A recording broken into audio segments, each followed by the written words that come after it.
Good morning, good morning, good morning, and welcome back to the recipe of the week. The recipe of the week. Welcome back to the recipe of the week. Welcome back to the recipe of the week. Hey, hey, hey, it is going to be an amazing day. You have to declare and decree it. You have to get up saying that today will be a great day because what comes out of your mouth, so it shall be. What you speak, so it shall be. So you have to get up, declaring and decreeing that your day is going to be a good day. Commanding your morning sets your entire day. Today, I want to talk about faith and endurance, and I'll be coming from James 1, verses 2 through 8. Concentration scripture, verse 1. Faith and endurance. So on Friday, on my way to work, I was just happy, excited. I had snacks for the kids. Like sometimes on Friday, I like to surprise them with snacks because it's Friday, it's happy time, getting ready to go into the weekend. Who doesn't like the weekend? I am driving, I'm listening to my worship music and just excited. And I all of a sudden have a major blowout. At first I was like, what is going on? What is that noise? That noise was me because I had a blowout. Not even sure what I ran over, but I had a big blowout. And I was sitting in the middle of 565. Well, one would say, well, how are you sitting in the middle of 565 and you're still here? Some kind of way, however, I don't know. I was sitting in the middle of 565. Not only was I sitting in the middle of 565, but I was sitting there from 7:30 to about 12:30, waiting on roadside assistance. So in my mind, I'm like, why did this happen? I just had a blowout back in June. Well, my mind could have veered off and started thinking all kind of negative things, but I did not. Things happen. Somebody say it with me. Things happen. It is not, it wasn't the devil and all this kind of stuff. Things happen. Things just happen, and it happened.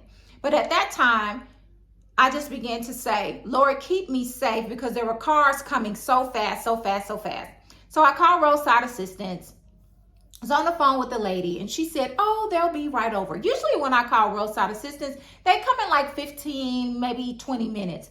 But this time, roadside assistance did not come. They didn't come. I was sitting there from 7:30 to 12:30. Tragic. I was irritated, but I tried to keep my posture, composure together. And for the most part, I did. I just sat there and I just sat there. So the roadside assistant said, call the police. I called the police. They came right over. They sat beside me. Well, they parked beside me so that nothing would happen. When the police came, everybody stopped speeding. Everybody was like speeding across. But when he came, it was fine. And he was a great guy, very kind, very patient, and he stayed there with me the whole time. As a matter of fact, I had been sitting there for a long time and I had to use the ladies' room.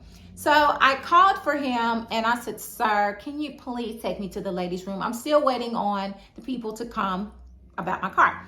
He took me and he said, well, the only thing is you're going to have to sit in the back of the car. I said, you know what? I don't care. I need to go to the ladies' room. I'm not a criminal, so I don't care. He took me down to the precinct. He said he wanted to take me there because it was clean, and so I wouldn't have to go to like a nasty gas station or anything. Very kind-hearted. Didn't make me not one matter because I am not a criminal. I wasn't in trouble, so that didn't matter. Just wanted to go to the restroom. Long story, even shorter.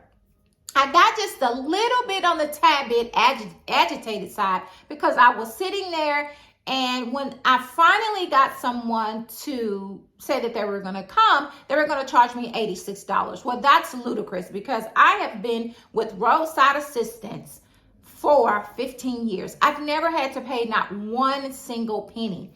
So long story even shorter, the man goes, well, if you don't pay the $86 today, then we're just gonna, well, it's not gonna work. They're not gonna come. I said, so you mean to tell me you're gonna leave me out here the whole time if I don't pay the $86, which I've never had to pay anyone to come out to get me anyway.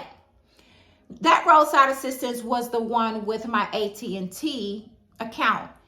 Was not thinking at all. I called my insurance and immediately, somebody say immediately, within 20 minutes, someone came out there with my insurance company, fixed my tire, and I was on my way to the rest of my day. Now, granted, I had sat there for forever. I wasn't trying to figure it out. Why was I sitting there? It wasn't some deep, profound situation. I did something. I'm weeping what I saw. No, I had a freaking blowout. It just happened. Now, there was a lesson to learn. How to handle things when it's totally out of your control. Your faith is being tested. How are you going to handle this situation? Are you going to trust that God is going to solve the matter and solve it to fit it for you? Just for you. And he did just that. Everything worked out in my favor. They came to get me. I call it the dummy tire. They put the dummy tire on there, and I went to Pep Boys and they gave me another tire because I had insurance or whatever you call it on that particular tire, and they fixed it and everything was grand.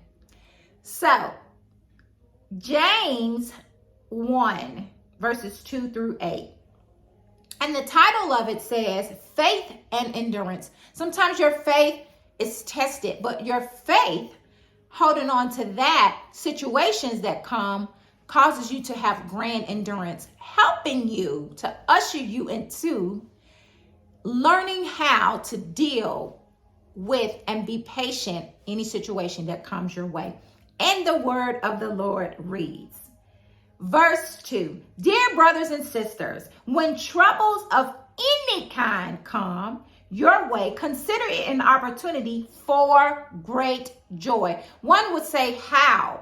Because you're depending on our holy God, because you know he's going to take care of the situation. You have to have a knowing in your spirit. I knew he was going to take care of the situation. Didn't know when, didn't know how, but that was not for me to even be concerned with because I knew he was going to do it. Verse 3, for you know that when your faith is tested, your endurance has a chance to grow. That's helping us to get through whatever it is that comes our way.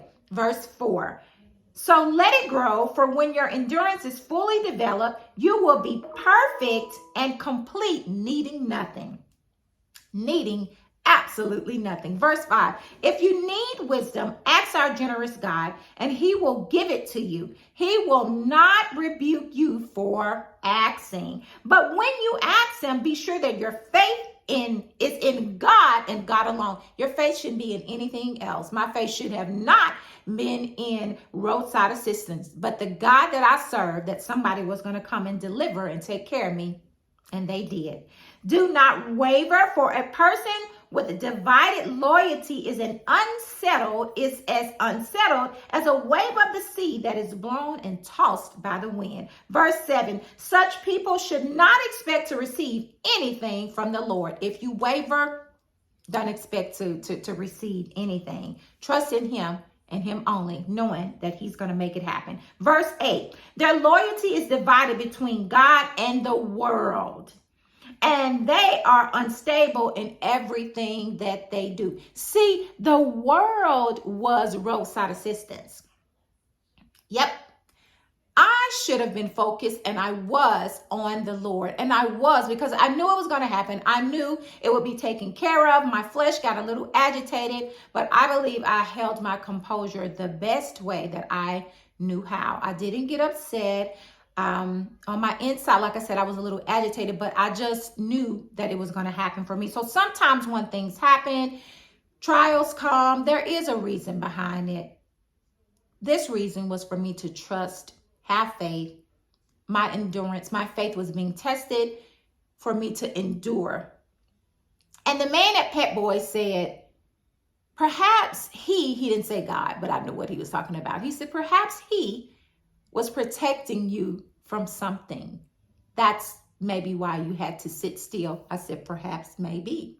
So that made me smile. And then he goes, well, you have a blessed day. I'm glad we could help you. That was so kind because I had been through just whatever. There are times when things come that we have to totally trust the Lord. Have faith that he will take care of the situation, and he will. So, Father, on today, we thank you that trials come our way. We thank you that you are the God that takes care of all things, not some things, but all things.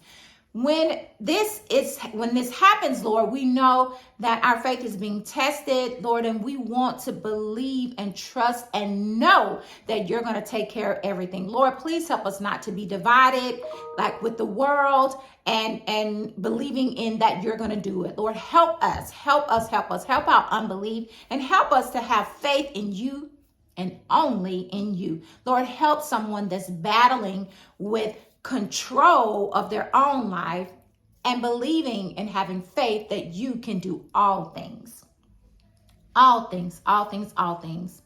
in every facet of their life. Lord, we honor you and we thank you and we trust you that all things will work together for our good because you are our God, our Savior, and our Lord. In Jesus' name, amen, amen, and amen. You guys have an amazing week. So when trials come your way, hold on to the horns of our holy God, trusting and believing that he will take care of whatever that situation brings your way. Have an amazing week. I love you. But most of all, the Lord loves you way greater than I can. Blessings to you.